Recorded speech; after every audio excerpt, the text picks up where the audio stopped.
Hi, I am here with Bjarke Ingels on site on 57th Street on the West Side Highway. Why don't we start by you telling us a little bit about your past?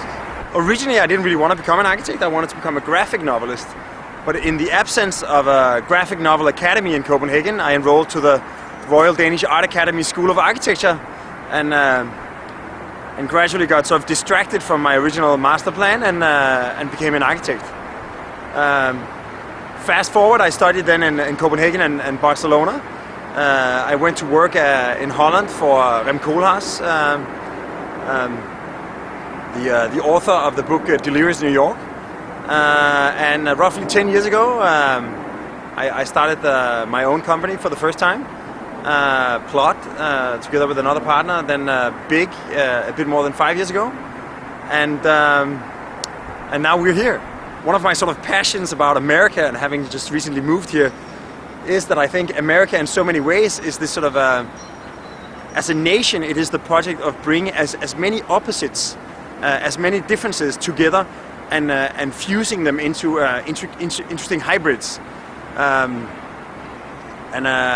favorite example is like in cuisine, that you know, the country that invented surf and turf, the idea of putting a lobster on top of a steak, which would be sort of banned by any French chef, was actually invented here. So I think America, in many ways, is the ultimate place for pragmatic utopianism, and the project that we've designed for this lot, in many ways, also tries to bring together two opposites that you would normally say were completely unreconcilable, and fusing them into what I believe is a quite interesting new urban hybrid. It's essentially like we keep it as flat towards the waterfront as possible to open up to the river and the views, and then the roofscape essentially like tilts, becoming increasingly vertical until it reaches the height of the tower.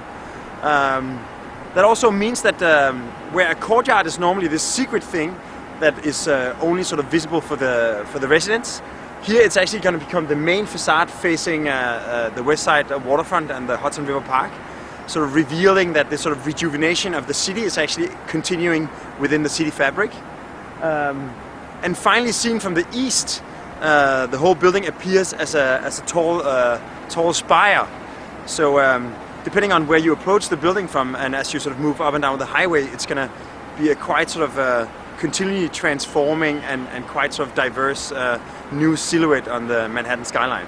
As one last thing, like all of the apartments are actually gently tilted towards the views, so that it's almost like this sort of fishbone layout, and that means that as the apartments hit the facades, the facade, instead of being this sort of blank flat wall, all of the apartments are sort of gently tilted, so it almost looks like this sort of, almost like a brick pattern of angled elements, creating a quite sort of a three-dimensional patchwork on the vertical parts of the facade to sort of counteract the sort of the continuous warped plane of the roofscape.